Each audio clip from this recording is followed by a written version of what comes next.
მშვიდობის უყურებთ ქრონიკას 20 საათზე მე ხატია ხვათაძევა. კარგად ფუნქციონირებადი მთავრობა, ევროკომისიის დაკვეთით ჩატარებული კვლევა და საქართველოს პროგრესი. ევროკავშირის წარმომადგენლობის რჩეული ძალადობრივი გზავნილების ავტორი და რადიკალიზაციის მომხრე აქტივისტია. ძალადობა ეგრეთ წოდებული პროევროპელების აქციაზე და თავდასხმა ამერიკის მოქალაქეზე ოპოზიცია მომხრეთა აგრესიას უბრალო ინციდენტს უწოდებს. ყალბინებართვა $70,000 სანაცვლოდ დაკავებულია 2 მოქალაქე. ქართული ოცნების მერობის კანდიდატები ლენტეხსა და ცაგერში მზადება თვითმმართველობის არჩევნებისთვის.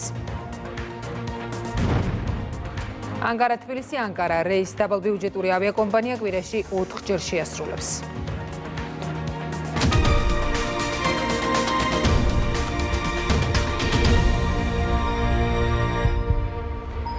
სახელმწიფო უსაფრთხოების სამსახურს მამუკა მდინარაძე იბარებს ხანგრძლივი პარტიული და საპარლამენტო მოღვაწეობის შემდეგ უმრავლესობის ლიდერი და ქართული ოცნების აღმასრულებელი მდივანი ქვეყნის მთავარ გამოწვევებზე ზრუნვას სხვა უწყებიდან გააგრძელებს. მმართველი გუნდის შეფასებით მისი პროფესიული ბიოგრაფია, გამოცდილება და უნარები ახალ პოზიციაზეც წარმატების გარანტია. უმრავლესობისთვის ეს ცვლილება მნიშვნელოვანი დანაკლისია. სოფო ბერიძე გვერდება. კანონით გათვალისწინებული პროცედურების შემდეგ საპარლამენტო უმრავლესობის ჯერ ისევ მოქმედი ლიდერის მთავარი საქმე იქნება ყველაფერი, რაც დაკავშირებულია სახელმწიფო უსაფრთხოებასთან. უწყების, რომელსაც მამუკა მდინარაძე ჩაიბარებს, ძირითადი მისია გახლავთ საქართველოს მოსახლეობის უსაფრთხო გარემოში ცხოვრების უზრუნველყოფა. ამ თანამდებობაზე არჩევით კი მამუკა მდინარაძისთვის პარტიული ცხოვრება სრულდება, თუმცა წინ საპარლამენტო პროცედურებია, კერძოდ მომავალ კვირას პირველ ეტაპზე საპროცედურო საკითხთა კომიტეტი განიხილავს სუსის ყოფილი უფროსის თანამდებობიდან წასვლის ცნობას, ამის შემდეგ კი თავდაცვის კომიტეტში იმსჯელებენ ახალი ხელმძღვანელის კანდიდატურაზე. კანონის შესაბამისად სახელმწიფო უსაფრთხოების სამსახურის უფროს პარლამენტი 6 წლის ვადით ირჩევს. მალე სახელმწიფო უსაფრთხოებაზე პასუხისმგებელი მამუკა მდინარაძე იქნება. სუსის მომავალი უფროსი პარლამენტის წინაშე საშემოდგომო სესიის პირველივე კვირას წარსდგება. რეგლამენტის შესაბამისად საპარლამენტო უმრავლესობის ლიდერს თავდაცვის კომიტეტზე მოусმენენ. ამის შემდეგ კი კენჭისყრა პლენარულ სხდომაზე შედგება. თითოეული ცვლილებიდან მეორე ცვლილებამდე ძლიერდება სახელმწიფო მმართველობა. მე რაც ნამდვილად გული მწყდება ამ ნაწილში არის, რომ ბატონი მამუკა ტოვებს საპარლამენტო უმრავლესობას ამ ნაწილში, რადგან იგი ნამდვილად იყო ერთ-ერთი ყველაზე ძლიერი ნაწილი და ასე ვთქვათ მონაწილე ამ პროცესის. შვიდად ვარ, იმიტომ რომ სახელმწიფო უსაფრთხოების სამსახური იქნება გამოცდილი პროფესიონალის ხელში. ბატონმა ანრე ოხანაშვილმა დაწვრილებით ახსნა გადადგომა ის მიზეზები, ის ახალი სტატუსი, რომელიც მას ექნება, არის უაღრესად მნიშვნელოვანი ქვეყნის უსაფრთხოების დაცვასთან დაკავშირებით. ბატონი მამუკა მდინარაძე არის გამორჩეული პროფესიონალი, ის არის განსაკუთრებული ლიდერული უნარჩვევებით დაჯილდოებული ადამიანი. საპარლამენტო პროცედურების შემდეგ მდინარაძისთვის პარტიული ცხოვრება სრულდება. ამიერიდან სამართლის დოქტორის მთავარი საქმე იქნება ყველაფერი, რაც ქვეყნის კონსტიტუციური წყობილების, სუვერენიტეტის, ტერიტორიული მთლიანობის დაცვას და სახელმწიფო ხელისუფლების არაკონსტიტუციური ძალადობრივი გზით შეცვლის გამოვლენას უკავშირდება. სუსის საქმიანობის მიმართულების ჩამონათვალი ვრცელია. მათ შორის მამუკა მდინარაძეს ახალი თანამდებობიდან მოუწევს ქვეყნის ეკონომიკური უსაფრთხოების უზრუნველყოფა, ტერორიზმთან, სახელმწიფო უსაფრთხოებისთვის საფრთხის შემცველ ტრანსნაციონალურ ორგანიზებულ დანაშაულთან ბრძოლა, კორუფციის თავიდან აცილების გამოვლენის და აღკვეთის ღონისძიების განხორციელება, ქვეყნის საგარეო საფრთხეებისგან დაცვა. მას გამორჩეულად აქვს გამსაფრებული როგორც პატრიოტიზმი, ასევე სახელმწიფოებრივი ხედვა. სწორედ ამ თვისებების გამო დარწმუნებული ვარ, რომ ის იქნება ერთ-ერთი ყველაზე წარმატებული უფროსი საქართველოს უსაფრთხოების სამსახური. რა თქმა უნდა, გამოწვევები დღეს ჩვენს ქვეყანას ამ მიმართულებით აქვს ძალიან ბევრი და ამ სამსახურის ეფექტურ მუშაობაზე მნიშვნელოვნად არის დამოკიდებული ჩვენი ქვეყნის სტაბილურობა და განვითარება. სრულად იცნობს ამ სამართალდაცვას სისტემას არა გარედან, არამედ შიგნიდან. ურთულეს წლებში მართა უმრავლესობის და ფრაქციის საკითხები, ასე რომ ამ ახალი ამოცანებიდან გამომდინარე უსაფრთხოების მიიღებული იქნა ეს გადაწყვეტილება, რომ უფრო მობილური ყოფილიყო ხელმძღვანელი ასეთ საკითხებში, ასე რომ მას წარმატებას უსურვებ. ქვეყნის სუვერენიტეტის დაცვაზე ზრუნვა სახელმწიფო უსაფრთხოების სამსახურის ახალი უფროსისთვის ახალი საქმე არ იქნება. ქართულ ოცნებასთან ერთად მამუკა მდინარაძისთვის პოლიტიკური კარიერის ბოლო წლებში საქართველოს დამოუკიდებლობის შიდა და გარე მტრებისგან დაცვა ისედაც მთავარი საქმე იყო. როგორც მწამდა და მჯეროდა მე თავად იმას ვაკეთებდი მთელი ცხოვრება პოლიტიკაში. და სხვის დავალებებს არ ვიღებდი, არ მიმიღე და არც მივიღებ არასდროს. ამას ვეთქვი საკუთარ შვილებს და მათ თავს დავიფიცებ, რომ ეს ასე იქნება. სულ შვენ ადვილად ვერავინ მოგვერევა. ვერ დაგვაჩუქებს და თავის ჭკუაზე ვერ გვატარებს. აფხაზეთი, სამაჯაბლო, საქართველოა, ჩვენი ერთიანი და დიდი საქართველო. თავარი მოსაფრთხილებელი ჩვენთვის, ქართველებისთვის არის მამული ენა. არსებობს კონფლიქტის გადაჭრის ორი გზა. ერთია ომი და მეორეა ურთიერთპატიება. ჩვენ ვირჩევთ ურთიერთპატიების გზას. ჩვენი მხარდაჭერა მთლიანი ქართულ პოლიციას, ქართულ სახელმწიფოს, ქართულ სუვერენიტეტს, საქართველოს ჭეშმარიტ ევროპულობას. მდინარაძე პოლიტიკურ ცხოვრებას 2016 წელს იწყებს. ამ დროიდან ჩართულია ყველა მნიშვნელოვან საპარლამენტო პროცესში. წლების განმავლობაში იკავებს ქართული ოცნების აღმასრულებელი მდივნისა და საპარლამენტო უმრავლესობის ლიდერის პოზიციას. თუმცა პოლიტიკა მის ცხოვრებაში პირველად ბევრად ადრე, 2004 წელს ჩნდება. სწორედ მდინარაძე იყო ნაციონალური მოძრაობის ერთ-ერთი პირველი პოლიტიკური პატიმარი. ვაკე საბურთალოს გამომძიებელს 2004 წელს სამსახურეობრივი გულგრილობის ბრალდებით აკავებენ. არა მარტო კანონის წინაშე ვართ მართალი, მართლები ვართ მორალის წინაშე და ყველა ადამიანის წინაშე. საქმის მასალების თანახმად გამომძიებელმა მდინარაძემ ბრალდებულს უფლება მისცა საკუთარ სახლში წასულიყო. ბრალდებულს, რომელსაც სასამართლომ გადაადგილების უფლება გამომძიებლის ნებართვის საფუძველზე განუსაზღვრა. მოგვიანებით ირკვევა, რომ მდინარაძე ნაციონალურ მოძრაობას კანონსაწინააღმდეგო პოლიტიკურ გარიგებებში არ გაჰყვა და ეს იყო რეალური მიზეზი მისთვის პატიმრობის შეფარდებისა. თანაც მაშინ, როცა წარდგენილი ბრალდება აღკვეთის ღონისძიებას საერთოდ არ ითვალისწინებდა. პატიმრობიდან გათავისუფლებისა და წელიწადნახევრიანი პროცესების შემდეგ სასამართლოს მამუკა მდინარაძისთვის გამამართლებელი განაჩენი გამოაქვს. მამუკა არის კარგი ქართველი კაცი, რომელსაც უყვარს თავისი ქვეყანა, არის პატრიოტი ამ ქვეყნის და იმ საპასუხისმგებლო თანამდებობაზე, რასაც უსაფრთხოების სამსახური ქვია, მინდა წარმატებები უსურვო.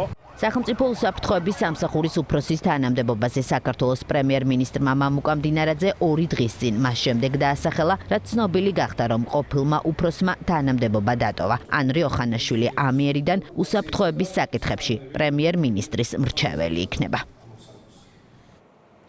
ლიდერი კავკასიაში ნატოს წევრ და ევროკავშირის კანდიდატ ქვეყნებზე წინ. საქართველოს მთავრობის კარგად ფუნქციონირებას ევროკომისიის დაკვეთით ჩატარებული კვლევა ადასტურებს.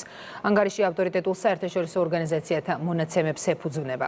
რას ადასტურებს და ნიშნავს ქვეყნის პროგრესის მორიგი აღიარება, მარიამ ქართველიშვილი გიამბობთ.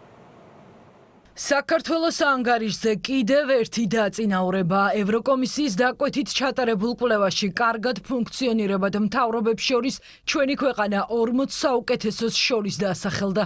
გავლენიანი და სანდო ინსტიტუტის მიერ გამოთვლილი მონაცემებით საქართველომ გაუსწრო ნატოს წევრ 10 სახელმწიფოს და ევროკავშირის კანდიდატ ყველა ქვეყანას. საქართველოს მთავრობა მსოფლიოს 40 საუკეთესოს შორის 38 ადგილზე გავიდა. რეიტინგში საქართველო პირველ ადგილზეა კავკასიასა და შავი ზღვისპირეთში უსწრებს ისეთ ქვეყნებს, როგორიც არის იტალია, რუმინეთი, უნგრეთი, საბერძნეთი, პოლონეთი, ბულგარეთი, ჩრდილოეთ მაკედონია, ალბანეთი, მონტენეგრო და თურქეთი. ქვეყნის მორიგ წარმატებას და საერთაშორისო რეიტინგებში დაწინაურებას ეფექტიანი პოლიტიკით ხსნიან სამთავრობო გუნდში.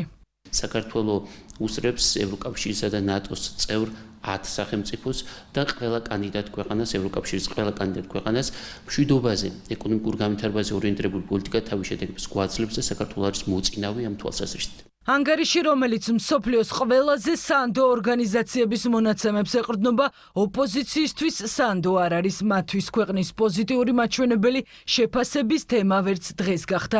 მართველი გუნდისთვის ევროკომისიის მიერ გამოქვეყნებული მორიგი დოკუმენტი, სადაც საქართველოს ხელისუფლება და მისი პოლიტიკის წარმატება ციფრებით იზომება, პარადოქსულად ეწინააღმდეგება ევრობიუროკრატების უსამართლო თავდასხმებს. აი ამ ინდექსების და კვლევების ფონზე, როდესაც ჩვენ ევრობიუროკრატებისგან კიდევ გვესმის კრიტიკა, რა თქმა უნდა, აქ ყარდება ის არგუმენტები, რომ ისინი სუბიექტურები არიან, ისინი არ ლაპარაკობენ საკუთარი ინიციატივით, არამედ რაღაც სხვათა დავალებებს ასრულებენ, როდესაც უსამართლოდ გამოდიან საქართველოს წინააღმდეგ, სამხრივ რჩება შთაბეჭდილება, რომ ეს ევრობიუროკრატები ძალიან მძიმე დღეში არიან ევროკომისიის კვლევებიდან გამომდინარე, ვინაიდან ფაქტობრივად ამ ინდექსებმა გააშიშვლეს მათი სახე. სამწუხაროდ ევროკავშირი საქართველოსთან მიმართებით იყენებს ორმაგ სტანდარტს კვლევაში, რომელიც მათი დაკვეთით არის განხორციელებული.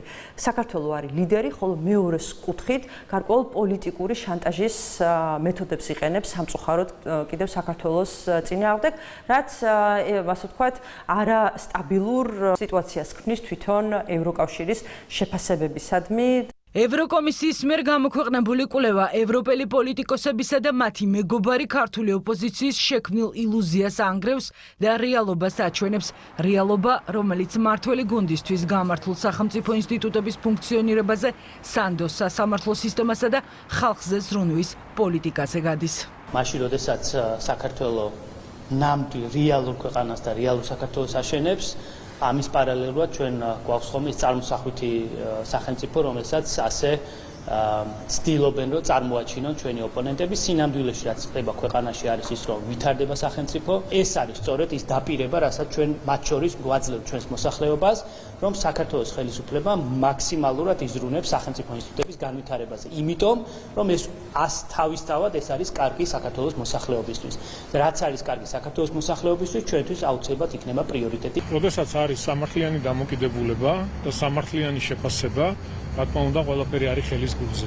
როგორც კი შემოდის პოლიტიკური ნარატივი ზოგიერთი ევრობიუროკრატების მხრიდან, რა თქმა უნდა, მაშინვე არის არასამართლიანი შეფასება, რომელიც ზოგადად მათი შეფასებები დაფუძნებულია ტყუილზე, ცილისწამებაზე, არასწორი ინფორმაციების გავრცელებაზე.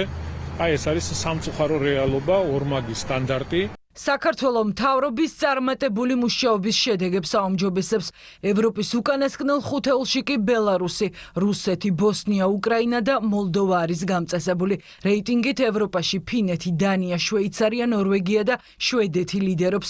ევროკომისიის დაკვეთით ჩატარებული კვლევა ეკონომიკის და მშვიდობის ინსტიტუტმა შეადგინა. ანგარიში ეყრდნობა გაეროს, მსოფლიო ბანკის, სავალუტო ფონდის და სხვა საერთაშორისო აღიარებული ორგანიზაციების კვლევებსა და მონაცემებს.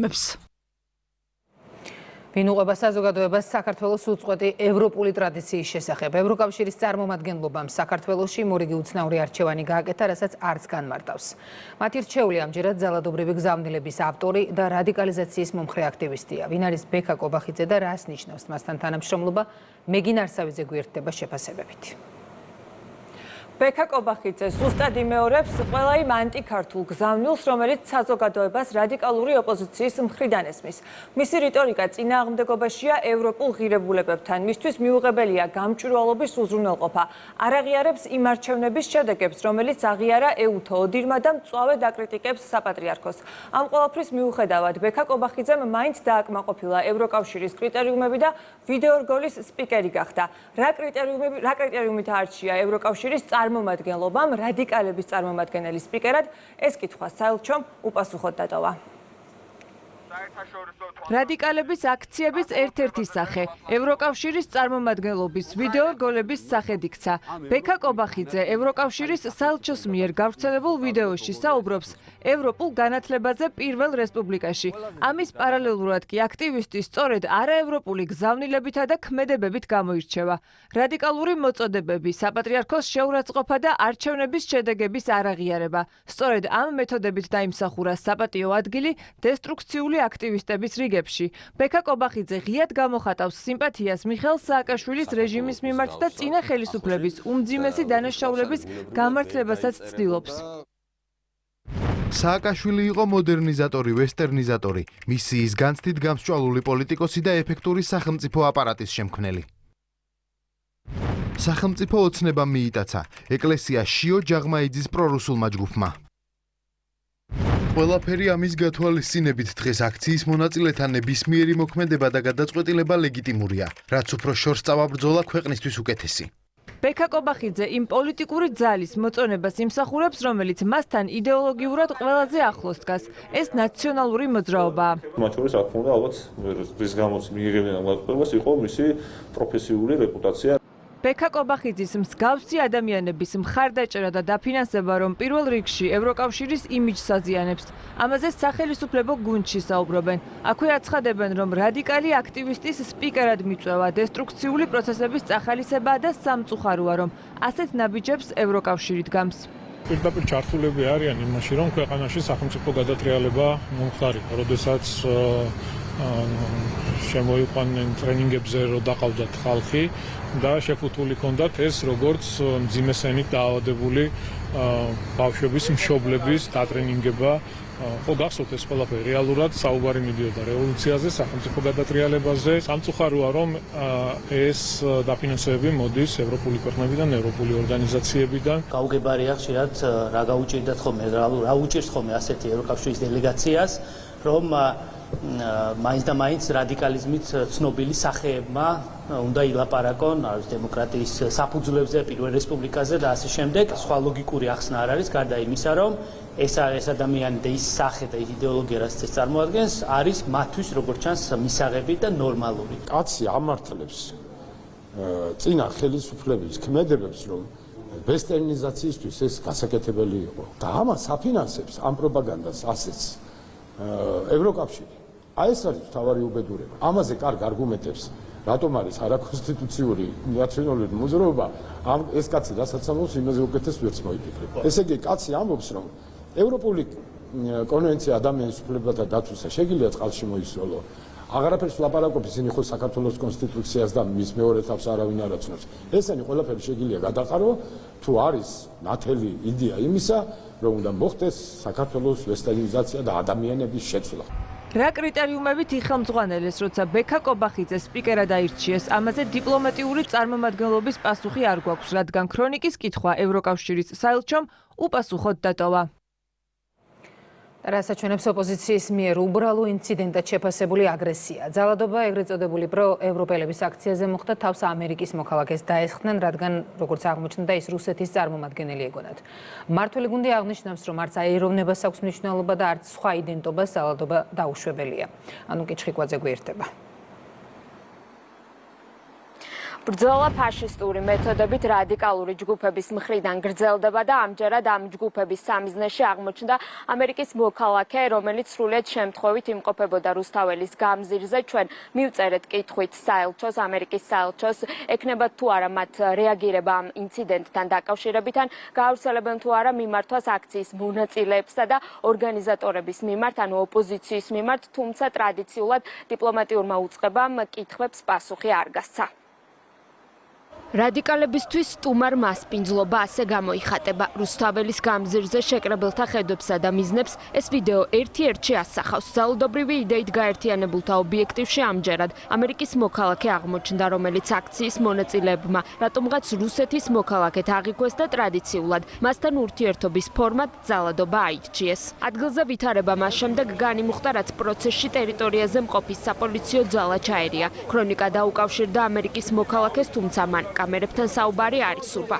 ვიდეო მტკიცებულებას სოციალურ ქსელში ლევან ნიკოლეიშვილი ავრცელებს, რომელიც ინციდენტს თავად შეესწრო. თავისთვის მოდიოდა ადამიანი, ვიღაცამ დაიძახა ერთ-ერთმა, რომ აი რუსი მდის და გაეკიდნენ ამ ადამიანს. ეს ჯგუფი უკვე ბრბოთ არის გადაქცეული და მის ქმედებებს არავითარი კონტროლი არ გააჩნია. შეიძლება ცემონ, შეიძლება მოკლან, შეიძლება რაღაც შეურაცხყოფა მიაყენონ. ეს რაც ხდება არის ყოველად მიუღებელი ჩვენი ქვეყნისთვის და ჩვენი კულტურისთვის. ეთნიკურ ნიადაგზე განხორციელებული თავდასხმა უბრალო ინციდენტია ოპოზიციისთვის. ნაციონალურ მოძრაობაში მათ მიერ წახალისებულ ძალადობრივ ქმედებებზე პასუხისმგებლობას არ იღებენ.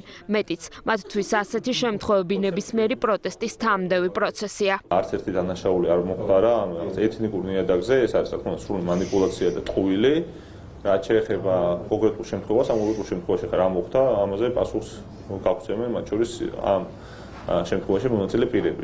ევროპის სახელით ძალადობის არაერთ მაგალითს იხსენებენ მმართველ გუნდში. დემოკრატიის საფარქვეშ ჩამოყალიბებული რადიკალური აქტივიზმი საკუთარ მანკიერ მხარეს დღითი დღე უფრო თვალსაჩინოს ხდის. ეთნიკური ნიშნით თავდასხმა უცხო ქვეყნის მოქალაქეზე ისეთ ქვეყანაში, სადაც ადამიანის უფლებები მაღალი სტანდარტითაა დაცული, მიუღებელია. ჩვეულებრივი მოძალადეები არიან, ჩვენ ხო ვიცით, რომ ეს არის ძალადობრივი დაჯგუფება, მათი ძალადობების კვალი ახლაც ატყვია რუსთავის, ხო? შესაბამისად მე კატეგორიული წინააღმდეგი ვარ ზოგადად ძალადობის პირიქით ჩვენ რაც გაგვაძლიერებს ქართულ ხალხს, ქართულ სახელმწიფოს ეს არის ერთობა და ერთიანობა, ხო?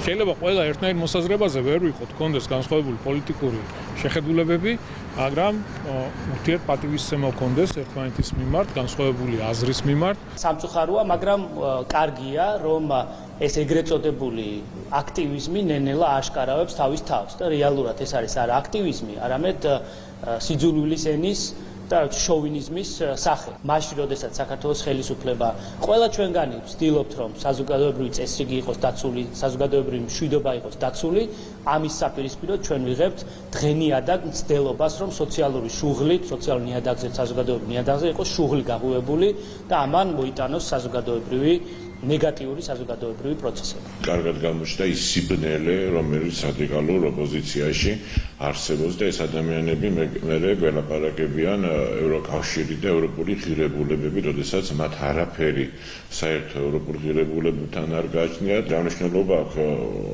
რომელი ქვეყნის მოქალაქეა ყველაზე მიუღებელი ძალადობა ზოგადად ადამიანების მხრიდან და რა თქმა უნდა ეს არის უბრალოდ სახე უთნენად რადიკალური ოპოზიციის. რადიკალები ძალადობას ვერ იშლიან, განსხვავებული პოლიტიკური გემოვნება, ღირებულებები თუ ეთნიკური წარმომავლობა.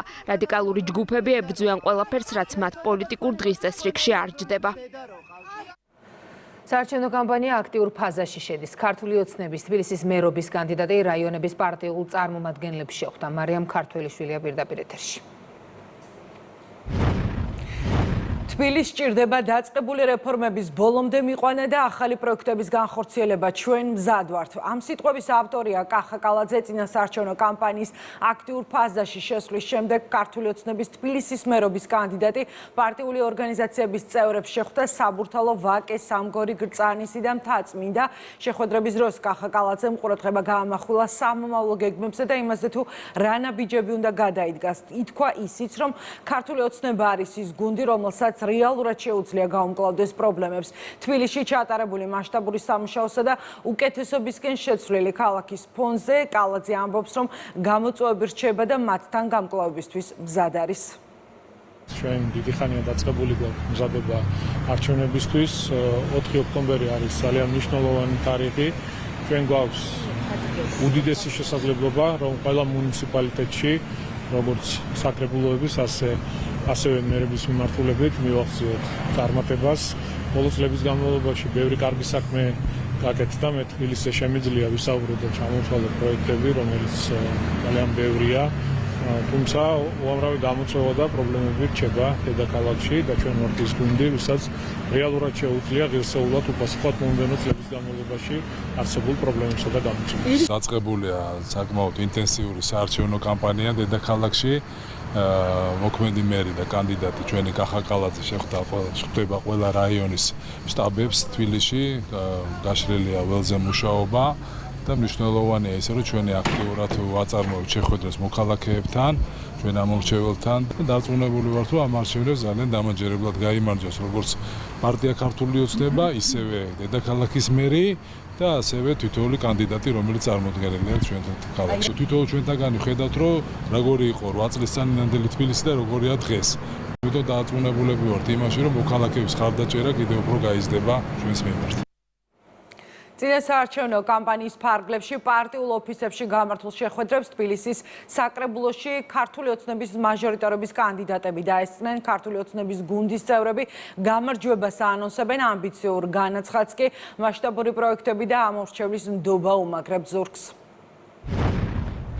მადლობა მარიამ ქართველიშვილს. არჩევნებამდე კი დრო სულ უფრო ცოტა რჩება. მმართველი გუნდის წარმომადგენლები მზადებას განაგრძობენ ქვეყნის მასშტაბით, მათ შორის ლენტეხსა და ცაგერში. მერობის კანდიდატების გეგმების შესახებ თეონა კვარაცხელიას სიუჟეტი.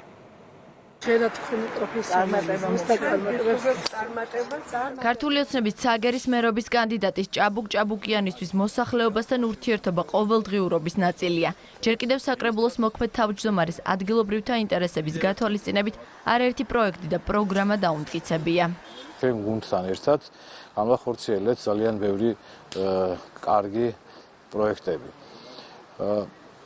ინფრასტრუქტურული კუთხით, საგზაო ინფრასტრუქტურის კუთხით დავიწყეთ დაწყებული საქმეების გაგრძელება და მის დასრულება. წყალმომარაგება, საგზაო ინფრასტრუქტურა, სკოლები, ბაღები, სპორტული მოედნები, განათლება და ჯანდაცვა. ცაგერში ყველა მიმართულებით მუშაობენ. ადგილობრივების ინტერესების გათვალისწინებით სოციალური პროგრამები და ინფრასტრუქტურული პროექტები ისევ პრიორიტეტად რჩება.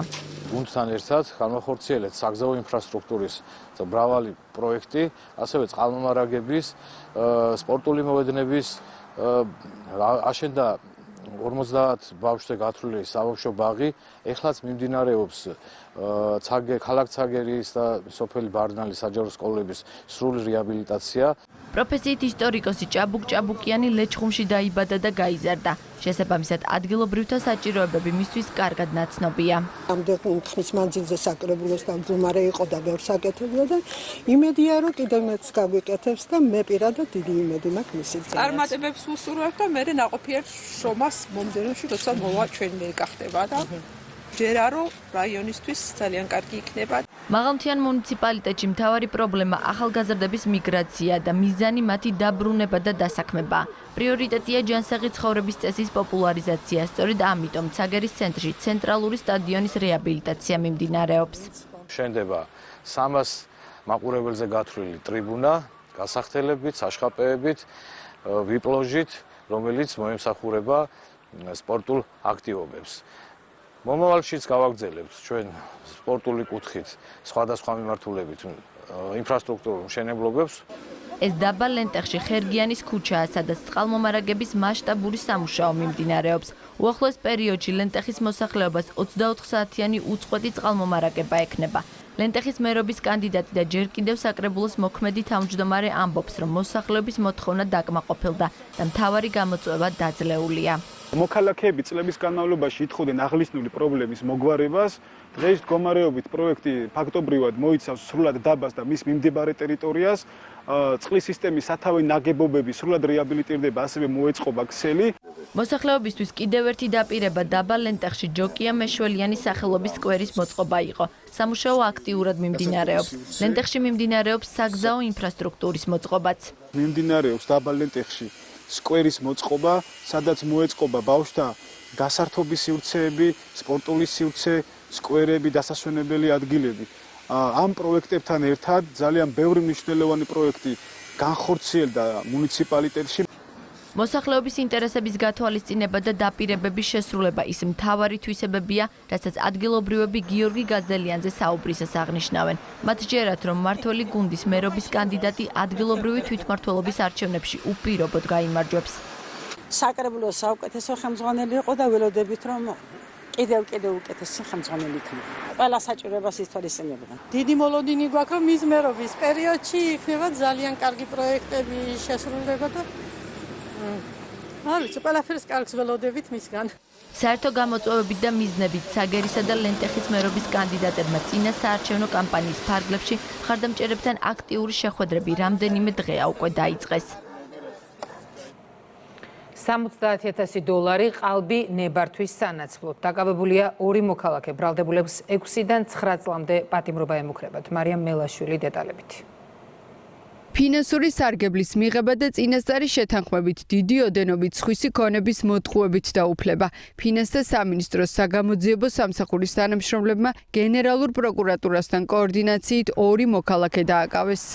გამოძიებამ დაადგინა, რომ ბრალდებულებმა მოქალაქე, რომელსაც თბილისში სამშენებლო ნებართვის მიღება სჭირდებოდა, დაარწმუნეს, რომ ერთ-ერთი მათგანი სახელმწიფო უსაფრთხოების სამსახურში ხელმძღვანელ პოზიციას იკავებდა. სამსახურებრივი სტატუსიდან გამომდინარე კი თბილისის მერიისგან უმოკლეს დროში მიწის ნაკვეთზე მრავალბინიანი საცხოვრებელი კორპუსის მშენებლობის ნებართვის გაცემაში დაეხმარებოდნენ. ნებართვის სანაცვლოდ მოქალაქეს $70,000 თხოვდნენ, საიდანაც $10,000 ამერიკული დოლარი დოლარი წინასწარი გადახდის სახით 22 აგვისტოს გამოართვეს, რომლის გადაცემისთანავეც საგამოძიებო უწყებამ ორივე ბრალდებული ადგილზე დააკავა. გამოძიებით დადგინდა, რომ ბრალდებულებმა ერთ-ერთი მოქალაქე, რომელსაც ქალაქ თბილისში ესაჭიროებოდა სამშენებლო ნებართვის მიღება, დაარწმუნეს, რომ თითქოს და გლ სახელმწიფო უსაფრთხოების სამსახურში იკავებდა ხელმძღვანელ პოზიციას და თავისი სამსახურებრივი სტატუსიდან გამომდინარე დაეხმარებოდა ქალაქ თბილისის მერიის მიერ დროის უმოკლეს მონაკვეთში მიწის ნაკვეთზე მრავალბინიანი საცხოვრებელი კორპუსის მშენებლობის ნებართვის გაცემაში, რის სანაცვლოდაც ჯამში მოითხოვეს 70,000 აშშ დოლარი. 2025 წლის 22 აგვისტოს ბრალდებულებმა მოქალაქეს წინასწარ მოსთხოვეს 10,000 აშშ დოლარი, რომლის გადაცემისთანავე მოხდა მათი დაკავება. დაკავებულებს ბრალდება წარედგინათ პროკურატურამ უკვე მიმართა სასამართლოს. დანაშაული 6-დან 9 წლამდე პატიმრობას ითვალისწინებს. მოთხოვნილი თანხის ნაწილის აღებისთანავე საგამოძიებო უწყებამ ორივე ბრალდებული ადგილზე დააკავა. დაკავებულებს ბრალდება წინასწარი შეთანხმების ჯგუფის მიერ სხვისი დიდი ოდენობით ნივთის მოტყუებით დაუფლების მცდელობის ფაქტზე წარედგინათ, რაც სასჯელის სახე და ზომად 9 წლამდე თავისუფლების აღკვეთას ითვალისწინებს. პროკურატურამ ორივე დაკავებულის მიმართ აღკვეთი ღონისძიების სახით პატიმრობის გამოყენების შემდგომლობით სასამართლოს უკვე მიმართა. ფინანსთა სამინისტროს საგამოძიებო სამსახურის საფინანსო ეკონომიკურ სფეროში ჩადენილი დანაშაულის წინააღმდეგ სისხლის სამართლის მკაცრ პოლიტიკას მომავალშიც გაატარებს. ავარიული შენობა ერისთავის 26 ნომერში მუნიციპალური ინსპექცია ფართების მფლობელებს ერთ კვირას აძლევს კომერციული ობიექტების მესაკუთრეები მითითებას არ ემორჩილებიან, თუმცა მათ მერმაც მიმართა. ყველა სახიფათო ნაგებობის ალტერნატივად თბილისის მთავრობა მოქალაქეებს ჩანაცვლების პროგრამას სთავაზობს. გივი კუჭავას სიუჟეტი. ეს შენობა არის ავარიული. შემცველია ძალიან დიდი საფრთხის. მუნიციპალურმა ინსპექციამ ნაძალადევში ერისთავის 26 ნომერში მდებარე შენობის მესაკუთრეებს მორიგი გაფრთხილება მისცა და შენობიდან გასვლისკენ მოუწოდა. ნაგებობას პირველადი შეფასებით მეოთხე ხარისხის დაზიანება აქვს და ადამიანებისთვის საფრთხის შემცველია. ნგრევამდე მისულ შენობაში კომერციული ფართებია განთავსებული, რომლებსაც 16 მესაკუთრე ფლობს. ლაბორატორია ამბობს, რომ არის მეოთხე კატეგორიის ავარიული შენობა, საფრთხის შემცველი და აუცილებლად არის ზომები მისაღები, რამე საფრთხე არ მოხდეს. არა მარტო დაუშვათ აქ მომუშავე ადამიანებისთვის, არამედ უბრალოდ საზოგადოებისთვის გვერდით გამოვლელ ადამიანებისთვის. ეს არის კომერციული სახის შენობა. ჩვენ ყველანაირი შუამდგომლობა და ყველანაირი გვერდში დგომა შეგვიძლია გამოვაცხადოთ. რისკების შესამცირებლად შენობის მესაკუთრეებს პირველ ეტაპზე სავალდებულო ღონისძიებების შესახებ ინფორმაცია წერილობით გაეგზავნათ. დღეს კი მუნიციპალურმა ინსპექციამ მათ შენობის დასაცლელად 7 დღიანი ვადა მისცა. უსაფრთხოების ნორმებიდან გამომდინარე, ავარიული კორპუსის დაცლა აუცილებელია. 7 კალენდარული დღე განისაზღვრებათ იმისთვის, რომ მიიღონ განახორციელონ კონკრეტული ღონისძიებები თავიანთი შესაძლებლობის ფარგლებში. მათ შორის ერთ-ერთი ღონისძიება შეიძლება ჩაითვალოს ფუნქციონირების დროებით შეზღუდვა, რათა შენობა ნაგებობაში არ მოხვდნენ მოქალაქეები, ვინაიდან არის რისკის შემცველი აღნიშნული შენობა და არ მოხდეს ადამიანების დაზიანება. მოსახლეობის უსაფრთხოების დასაცავად ნაძალადევის გამგეობამ უსაფრთხოების ღონისძიებები უკვე განახორციელა. სრულად შემოღობილია შენობის მიმდებარე ტერიტორია. კომერციული ფართების მესაკუთრეები შენობის დატოვებაზე უარს აცხადებენ. ჩვენ ყოველდღიურად ავდივართ თითქმის და ვნახულობთ, რომ არაფერი ჩიდეს და აქეთ ამხარე ჯამთელია. ეს არის სვეტებზე. სვეტებზე რომელი კორპუსიც არის, ხო? არის მარტო იმის ჩამონგრევა იმ ადგილში, რაც პრობლემაა. კარკასული რო იყოს, წაიღებ და მთლიანად. არ არის საშიში რა. რო იყოს საშიში მე თვითონ დატოვებ და გავიდოდი. მე არ ვაპირებ ჩემი აშენებული ბიზნესის ასე ერთი ხელის მოსმით გაუქმებას. ავარიული შენობების დაცლისკენ მოუწოდებს მოსახლეობას კახაკალაძე.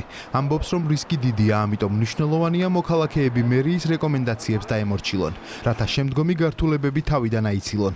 მერია ასევე მოუწოდებს ავარიულ კორპუსებში მცხოვრებ ადამიანებს ისარგებლონ ავარიული კორპუსების ჩანაცვლების პროგრამით.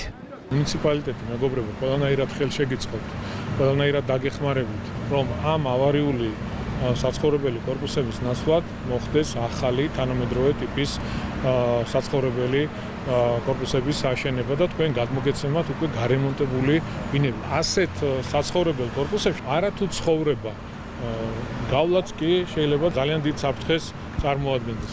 თბილისის მერიაში ავარიული შენობა ნაგებობების ახალი თანამედროვე კორპუსებით ჩანაცვლების პროგრამა აქტიურად მიმდინარეობს. Անկარა-თბილისი-ანკარა რეისს დაბალბიუჯეტური ავიაკომპანია სექტემბრის ბოლოდან კვირაში 4-ჯერ შეასრულებს. მეზობელ ქვეყნებს შორის ყველაზე აქტიური საჰაერო მიმოსვლა საქართველოს თურქეთთან აქვს. ნინი მაისურაძის სიუჟეტი. თბილისსა და ანკარას შორის პირდაპირი ავიამიმოსვლა კვირაში 4-ჯერ სექტემბრის ბოლოდან დაიწყება. თურქეთის ავიახაზების შვილობილი კომპანია დაბალბიუჯეტური ეიჯეტი საჰაერო ხაზზე რეგულარულ ფრენას ორშაბათს, სამშაბათს, ხუთშაბათს და შაბათს შეასრულებს. საქართველოს სამოქალაქო ავიაციის სააგენტომ კომპანიას შესაბამისი ნებართვა უკვე მიანიჭა.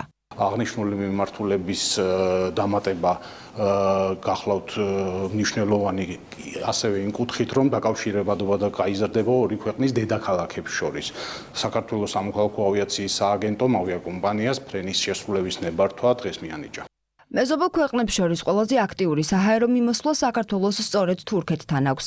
გასული წლის მონაცემებით ორ ქვეყანას შორის 1.200.000-ზე მეტი მგზავრი გადაადგილდა, რაც ქვეყნის საერთო რეგიონულ მგზავრთნაკადში თითქმის ნახევარს, 47%-ს შეადგენს.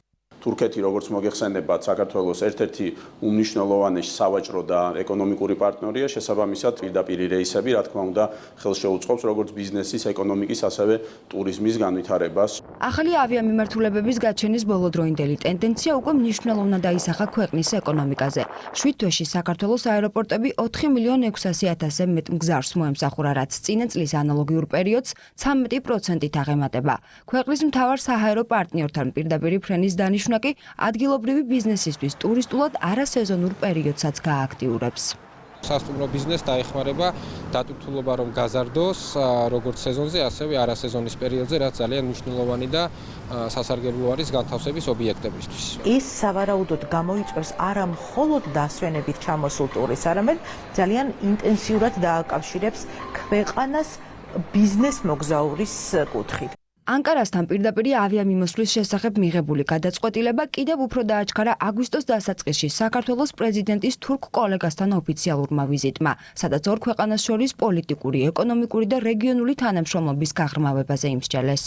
მოხარულები ვართ, რომ სულ ცოტა ხნის წინ ანკარაში საქართველოს პრეზიდენტის ოფიციალური ვიზიტის დროს საბოლოოდ გადაწყდა აღნიშნული საკითხი, აქტიურდება ბიზნეს კონტაქტები, კიდევ უფრო გაუადვილდება ქართველ ტურისტებს ცენტრალური თურქეთის ტერიტორიაზე წვდომა. მნიშვნელოვანია სამედიცინო ტურიზმის განვითარების კუთხითაც.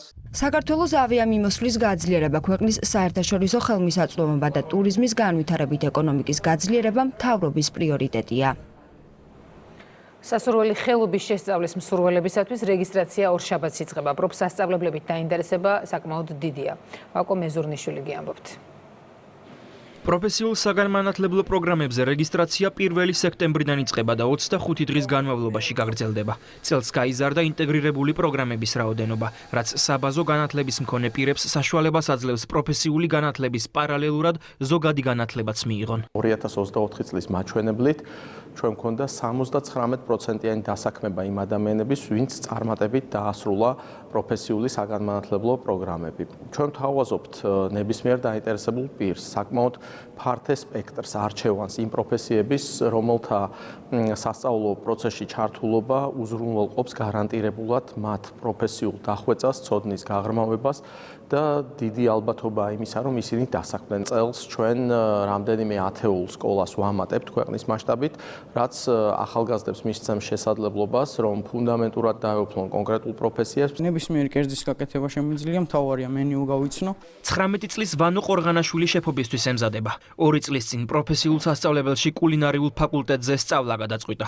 დღეს კი უკვე სხვადასხვა რესტორნიდან შემოთავაზებებს იღებს. აინტერესებს აზიური სამზარეულო და სამომავლოდ მის სიღრმისეულ შესწავლას გეგმავს. როდესაც აქ შემოხვალ, არ უნდა იყო ისე, რომ აი მაგალითად არ ვივლი, ბოლომდე უნდა მიყვან წელი და 8 თვე ვისწავლე. ყველა პრინციპი, რაც სამზარეულოში საჭიროა, ყველანაირ სამზარეულოს გვაცნობენ. დაწყებული საფრანგეთიდან, ესპანეთით გაგრძელებული და საქართველოში დამთავრებული და აი ძალიან ბევრ რაღაცას სწავლობ. პირველ რიგში გამოცდილება არის და ამ ხელაცოდნას რო იღებ, მე უფრო გიმარტივდება შენ საქმეში გამოყენება. კახეთში მაქვს შემოთავაზება დემიშეფის პოზიციაზე. პროფესიულ კოლეჯებში სტუდენტები ძირითადად პრაქტიკულ გამოცდილებას იღებენ. პროგრამის წარმატებით გავლის შემდგომ კი კონკრეტულ სფეროში იწყებენ სტაჟირებას, სადაც მიღებული ცოდნის გამოვლენის საშუალება ეძლევათ. თუ ადამიანმა მოინდომა 100%-იანი დასაქმება შეიძლება. უნარები აქვს პრაქტიკული, იცის თევზის დამუშავება, იცის ფრინველის დამუშავება, იცის ხორცის დამუშავება, იცის გამოწყობა, შეწვა, გრილზე მომზადება, იცის ფრანგული სამზარეულოს ძირითადი კერძები. რეგისტრაცია ასევე მიმდინარეობს სამუშაოზე დაფუძნებული სწავლების ფორმით განხორციელებულ პროგრამებზე. ეს მიდგომა საგანმანათლებლო დაწესებულებასა და კერძო კომპანიას შორის პასუხისმგებლობის განაწილებას გულისხმობს, როდესაც მოსწავლე თეორიულ განათლებას კოლეჯში, ხოლო პრაქტიკულს სამუშაო გარემოში იღებს. წლის მანძილზე საშუალოდ 700 სტუდენტი გადის სადიპლომო პროგრამას, თუმცა მოკლევადიან კურსებს გადის 1000-ზე მეტი ადამიანი. გრძელვადიანი ხანგრძლივობა საშუალოდ 2 წელია, მოკლევადიანი 3-დან 4 თვემდე არის. დარეგისტრირება შესაძლებელია როგორც ონლაინ, ასევე საქართველოს მასშტაბით მოქმედ პროფესიული საგანმანათლებლო პროგრამების განმახორციელებელ დაწესებულებებში. როგორ დაგეგმავს საკვლავ საქართველოს ლადო ასათიანის სახელობის პრემიის გამარჯვებულის ვინაობა 27 სექტემბერს გაირკვევა. 30 წლამდე ასაკის ახალგაზრდა პოეტებმა ბოლო 2 წლის განმავლობაში პატრიოტულ თემატიკაზე შექმნილი მინიმუმ 7 ლექსი ხვალიდან 15 სექტემბრამდე უნდა წარადგინონ. კონკურსს საზოგადოება ქართული მწერალთა კავშირთან ერთად ატარებს. სალომე შანშიაშვილი გიამბობთ. ეს ძალიან კარგი ტენდენციაა განსაკუთრებით ახალგაზრდობაში, რომ ინტერესდებიან პატრიოტული ლირიკით და თავისთავად ლადო ასათიანის ფენომენით. ჩვენს ამღრეულ ეპოქაში ამას ძალიან დიდი მნიშვნელობა აქვს. საზოგადოება ქართული მწერალთა კავშირთან ერთად ლადო ასათიანის სახელობის პრემიის 2025 წლის ლაურეატის გამოვლენისთვის ემზადება. პრემია, რომელიც გასულ წელს დაარსდა, კონკურსში მონაწილეობის შესაძლებლობას აძლევს იმ 30 წლამდე ასაკის ახალგაზრდა პოეტებს, რომლებმაც ბოლო 2 წლის განმავლობაში ლექსები პატრიოტულ თემატიკაზე შექმნეს. ეს ყველაფერი არის მნიშვნელოვანი, ეს ყველაფერი არის საჭირო ჩვენი საზრით, ამას შემოაქვს დადებითი მუხტი და ეროვნული სულისკვეთება ძლიერდება. ლადო ასათიანის პოეზია არის პატრიოტული ლირიკის საუკეთესო ნიმუშები, ხო სწორია? ამიტომ ამ თვალსაზრისით ეს სულისკვეთება, ვისაც აქვს თავის ლექსებში გამოხატული, ისინი მონაწილეობენ მეტწილად. გასულ წელს ლადო ასათიანის სახელობის პრემია ოთარ ფალიანს მიენიჭა. გამარჯვებული ჟიურიმ 20-მდე კონკურსანტს შორის გამოავლინა. პრემიის ლაურეატ ახალგაზრდა პოეტებს სიგელი, გოგა შვაცაბაიას მიერ სპეციალურად კონკურსისთვის შექმნილი ლადო ასათიანის მედალი და ფულადი ჯილდო 3000 ლარი გადაეცემათ. სრულიად ახალგაზრდა ლადო ასათიანმა მარადისობა ისე დაიმკვიდრა, რომ წლები გადის და მისი სახელს უფრო მეტი შუქი ემატება. თვით მისი სახელობის პრემია ძალიან მნიშვნელოვანია ქართველებისთვის. ერთი მხრივ, იმიტომ რომ ეს არის კიდევ ერთხელ უკდავყოფა დიდი ქართველი პოეტის და მეორე მხრივ, იმიტომ რომ ის ახალგაზრდა პოეტებს ეძლევა 30 წლამდე ახალგაზრდებს. წარმოიდგინეთ, როგორი დიდი სიამაყეა, როცა ხდები ლადო ასათიანის პრემიის ლაურეატი. გასული წლის მსგავსად წელსაც პრემიის ფარგლებში გამოიცემა ლადო ასათიანის სახელობის ლიტერატურული ალმანახი, რომელშიც კონკურსში მონაწილე ყველა ახალგაზრდა პოეტის მიერ ჟიურისთვის გამოგზავნილი ლექსები გამოქვეყნდება. ჟიურის გადაწყვეტილებით და საზოგადოება ქართულის გადაწყვეტილებით მწერალთა კავშირთან ერთად ყველა მონაწილის ლექსი დაიბეჭდა ამ კრებულში. მათთვის ეს ძალიან დიდი სტიმულია. 14-დან 30 წლამდე მონაწილეობდნენ ახალგაზრდები და იმედი გვაქვს, რომ წლევანდელ კონკურსშიც ასე იქნება და ინტერესი კიდევ ერთხელ გამოიხატება ლადო ასათიანის მიმართ. კონკურსში მონაწილეობის მსურველებმა ბოლო 2 წლის განმავლობაში პატრიოტულ თემატიკაზე შექმნილი მინიმუმ 7 ლექსი 26 აგვისტოდან 15 სექტემბრამდე უნდა წარადგინონ მწერალთა კავშირში ან ელექტრონული პოსტის მისამართზე, რომელიც ხვალ გამოქვეყნდება. ლადო ასათიანის სახელობის პრემიის 2025 წლის გამარჯვებული კი 27 სექტემბერს გამოვლინდება. ლაივი ხსნის სეზონს და პირველი გადაცემა ტრადიციულ დროს დაიწყება. დღის ყველა სიახლის გაიცნობით ვებგვერდზე imedi news.gt ნახვამდის.